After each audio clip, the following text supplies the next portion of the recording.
Hello Kerbal, and welcome to Mining the Man and More, part 27.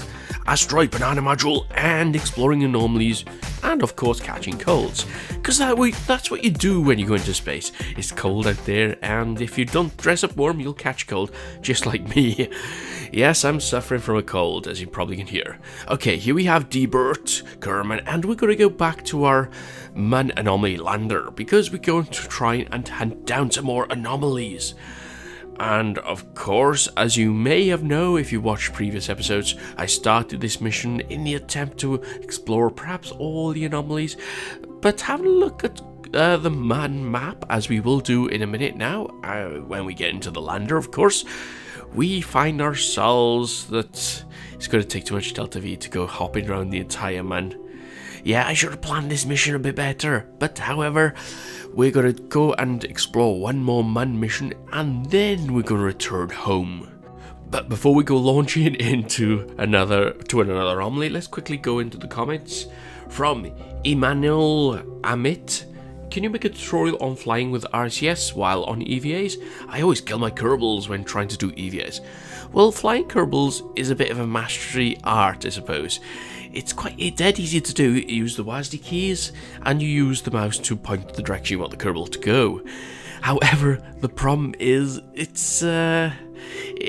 takes a bit of used to, because the Kerbal doesn't rotate when he's in space, and if you're doing a surface, you have to make sure that you don't crash into the ground at ridiculously high speeds that the Kerbals can't survive. So yeah, it's something you're gonna have to get used to. So just use WASD keys and the mouse and just hack away until your Kerbals are either all dead or you finally have mastered their art of flying EVA. Okay, as you've probably seen, I marked the anomaly for our next landing, and let's go take off and perhaps make our way there. So Debert lifting off with all his pro piloting skills. By the way, I don't think he's a pilot, I think he's an engineer, so all his piloting skills are for naught. As you can see by here, we're going no, Debert, go south, southeast.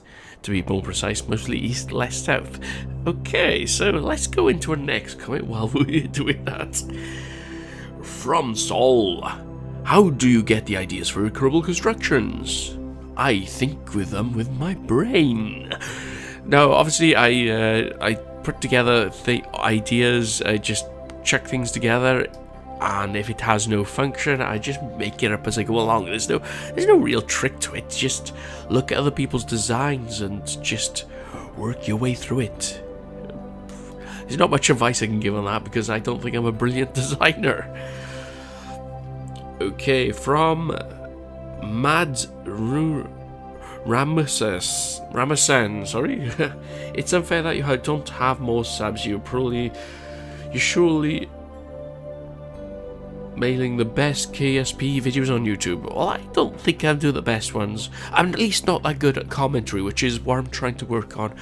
I'm trying to think, in fact, planning how I'm going to continue with this.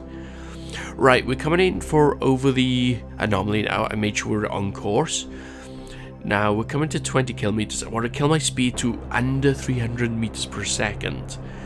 Not too much. We don't want to overshoot the anomaly, as you can see in the little map in the right bottom corner. And I don't know why my voice is going high. That's because I got a blocked nose and I'm trying not to cough, so you have to excuse me for all this. And I won't be able to get through all the comments in this video, so you have to excuse me on that. Anyway, now we're down to 15 kilometers. In fact, we're coming over the top of the anomaly, so what we're going to do is kill our speed as much as possible so we virtually come straight down. Obviously not going to completely kill. There you can see the anomaly. I don't know if you can see on YouTube, because it normally darkens the picture, but you can see a little strip there. In fact, I think it's going to be one of those man arches again. Yeah, they totally used too many of the same anomalies. I think they should have done a couple of different ones. Anyway, let's carry on, because we've got a lot of things to do. Alright, from Aaron H: turn it into a ship. I think he's on about the ring station I done in the last episode. Yeah, I'll have to do a mission like that, but I'm gonna wait for version 1.1 before I do any designs like that and put it into a ship. And hopefully version 1.1 won't be too long, because if you look at the Chaos Speedos, we are coming into experimentals. In other words, they're testing everything, making sure that everything works, and if it doesn't, they'll feed back and squash those bugs like little Kerbals that they are. Okay, so by here we're coming in for landing, and I decide, well, it's one thing, I think I did do a landing via the cockpit before, but I'm going to try it again. So there's the Mud Arch underneath us. We're coming at 32 meters per second. We're dropping. The gravity's accelerated us fast. So it's just an idea of making sure that we keep our speed and we do not drop down too fast, because what you do not want to do is hit the ground any faster than 7 meters per second. If you do, you're going to crash those landing legs, and then you're going to, well, your Kerbal needs a rescue mission if he has survived. Or, on the worst case scenario, you're going to have to send a letter to his wife. Or do Kerbals have wives? I don't know. I only employed him. I didn't ask him his any personal questions. He just said he was an engineer, and that's it. I stuck him in the cockpit. Okay. From Tajin Dejong. I like the KSP series. Are you planning on making space stations around other planets? Yes, I am, but I'm mostly going to wait till version 1.1. Okay, we're coming in now for landing 500 meters above this on the radar altimeter. Okay, whoops, no, I want to go, seriously, make sure that we're going to land on some flats and we're not going to tip over, because they don't want that. Okay, so we're going to keep it. Oh, we're traveling too fast. Let's speed up, come on, Debert. Oh dear, we're going sideways slightly. We're over 100 meters per sorry, we're over 100 meters, just over, coming down slowly, and yes, we are going sideways slightly. I'm trying to kill it by here by slightly going, boosting in that direction, in the opposite direction, and okay, so let's give this a go. And touchdown! No, don't tip over. Awesome, we have landed. Let's get Debert out there and towards the anomaly. Yes, I plan on doing some, space stations around other planets, but building huge structures at the moment, even around Kerbal, is a bloody pain, because they don't have multi-threading in this version of KSP, and that's to do with the game engine, Unity 4.2, is it? I can't remember, 4.5. Anyway, we're having version 5.2, I think. And here we are at the anomaly, and we're going to do some scanning, I suppose, some science.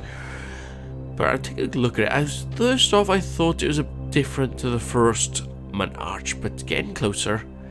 Yeah, it's got the same wall, it's got the same structure.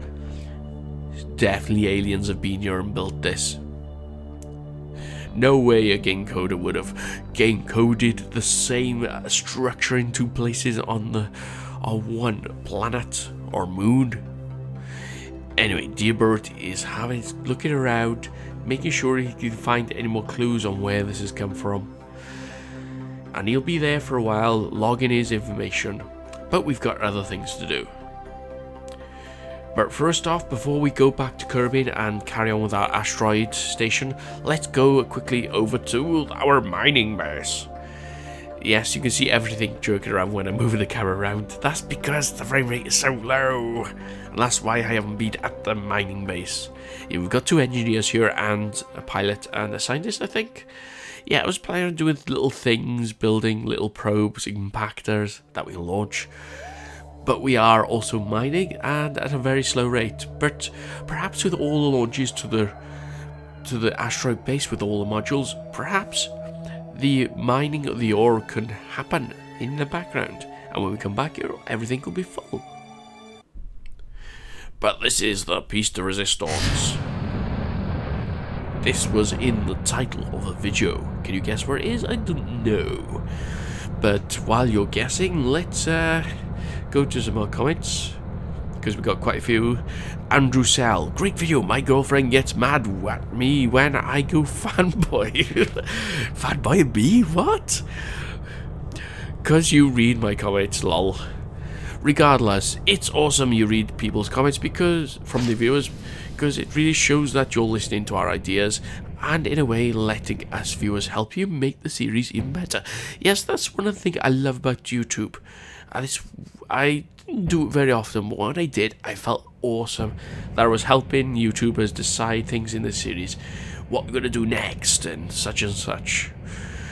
So yeah, I'll probably be asking a question on what to do with the asteroid base. I've got a couple of modules, but as far as this series is going, I plan on building things and connect them around on the other side of the asteroid. Other than that, I do need some ideas of what we can add to it.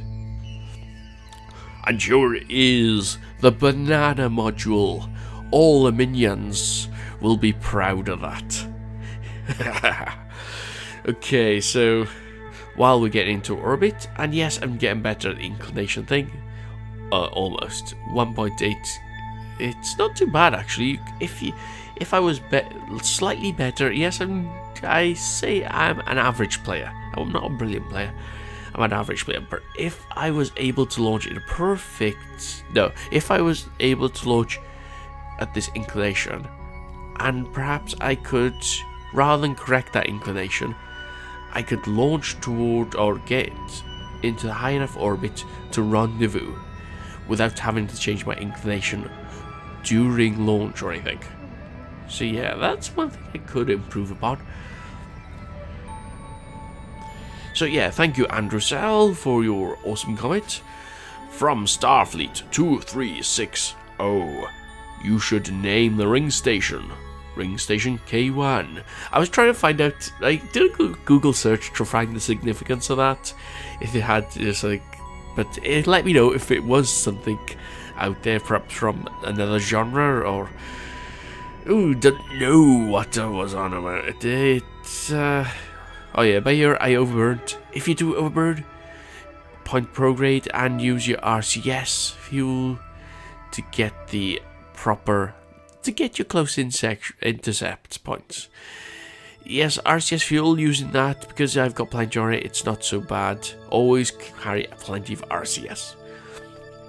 So yeah, let me if ring station K1 has some significance, because I'm quite interested actually. Because someone, I think, wanted endurance. Yes, I'll do a poll by here. Should we call it ring station K1 or endurance? Select the option now. Okay, the guy 12209. As a friend of McChuggets, I can safely say he was fangirling so hard when he watched this. Yes, this is from the previous video. I read out a comment that he said, if your voice was a physical thing, I would lick it. So I have my first stalker. Yeah, awesome. It's the first sign of success, isn't it? Okay, so now we're coming into the station. I decide this is going to be a bit too hard. In fact, my frame rate was juddering between, or is it 8 and 4. So when it was 4 frames per second, I decided I'm going to do this docking using MechJeb. The shape of this, I think, is going to set me off otherwise. I didn't test it myself. Also, I was full of a cold, so my sinuses were flaring up, which it is now while I'm trying to accommodate. Yes. Oh, why cold? Why virus? So don't have your ears too close to the headphones, otherwise you might catch cold. Anyway, that's using MechJeb. Make sure everything's aligned, and MechJeb always seems to use a lot of RCS fuel. I don't know why. I'm not sure if it has a function where you could use perhaps less RCS, a finer adjustment, but never mind, it does the job. From Zenra66, an old long-time subscriber and an awesome KSPer as well. Check his channel out. Just a tip: if you want to reach a detached cargo, radially put the Kerbal strut on both parts and use a stack decoupler. That way you don't leave any decoupler debris on your cargo. I think, yeah, I was using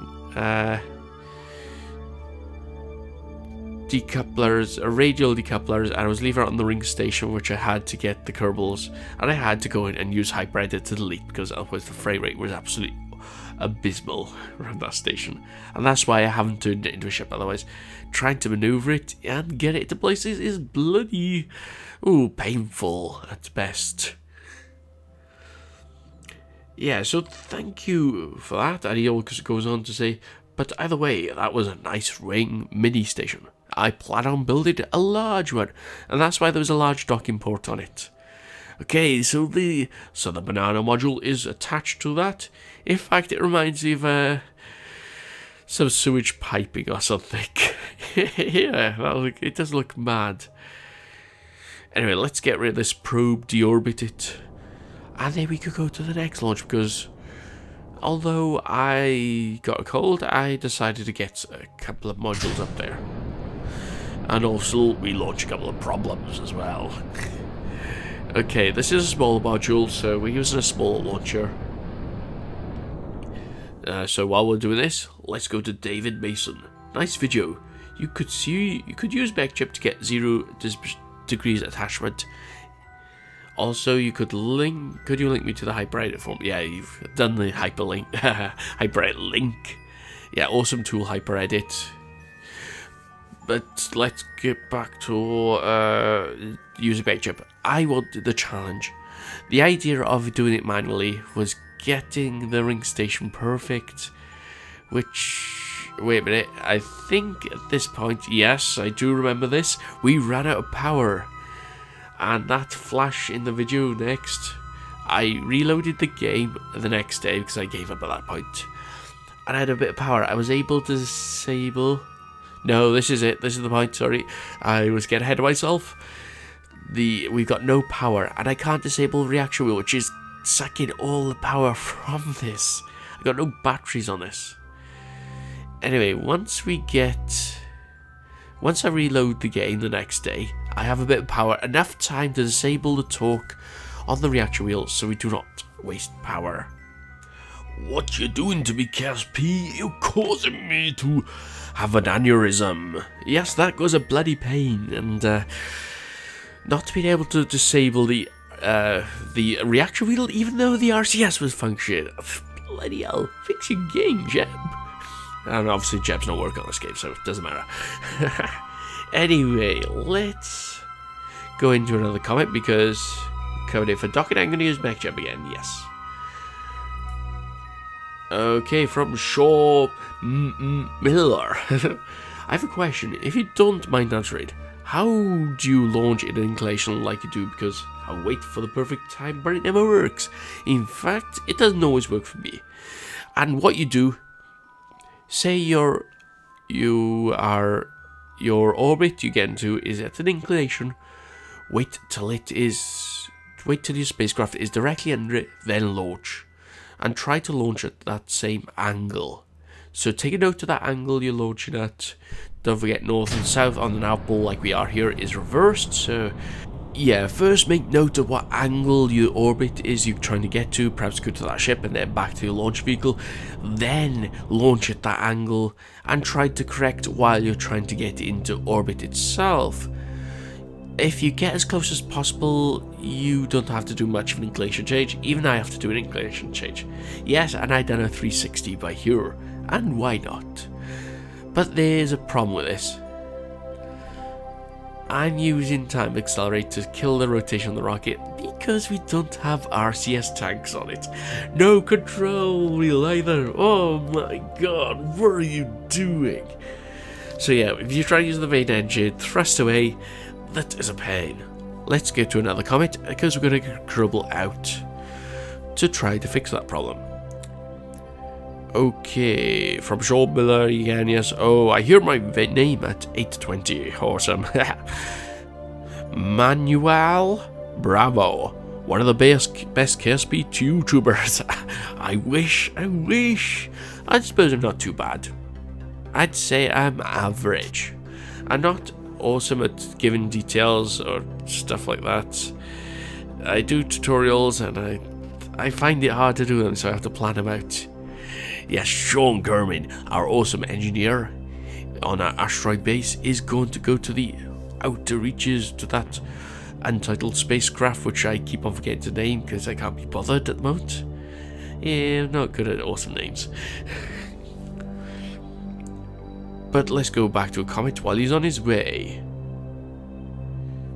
From Tijing Dejong. Which mod do you use for the clouds? I use environmental enhancements mod. Awesome mod, gives you those clouds, and volumetric clouds at that, so they're not just flat, like in a lot of games could be. From Kenny the Gamer. Can't believe you're in your 30s. Don't remind me. I don't want to remember that I'm in my 30s. Yes, I'm in my 30s, and I'm still a big kid, so I don't care. Okay, so I put the RCS tank on there, and trying to use mech chip to control it. I find it uses up too quickly, and Sean Cameron almost gets squatted by that huge bell rocket, the bell of the rocket. So yeah, let's get him back into the asteroid base before we dock that. From Jibberhard, Saber, sorry I'm butchering your name. Anyway, here's your comment. This is an excellent idea for making a ring station. Thanks for the video, man. Awesome, cheers. From Christian Chords. Hey Orbiter, could you maybe do one of the weekly challenges on Reddit? I may do, not at the moment because I'm stuffed up with a cold, blah blah blah. So it's not at the moment, but I may do. And yes, I hit the X key, so I'm thrusting away at ridiculous speeds here. Oh, what a mess up. I hate colds. It causes your space programming to go haywire. I got 3 more comments from Gene Hart. You're awesome, no doubt. Thank you, dude. From also Aaron, docking port magnetism doesn't react until backed off distance. I think it's 5 meters. Thank you, awesome tip. He's more than that. And from the DJE. Dude, I'm sorry I abandoned you. You didn't abandon me. You came back. That shows that you're awesome too. Anyway, guys, if you enjoyed the video, hit that like button. Sorry I couldn't read all the comments completely, but reading comments into the video and trying to commentate and run the Space Pro at the same time, I was with the cold at the same time as well, is hard. And that's why I'm an engineer, so trust me. And we have different ending music, don't we? That's awesome, cool. Anyway, guys, see you next time.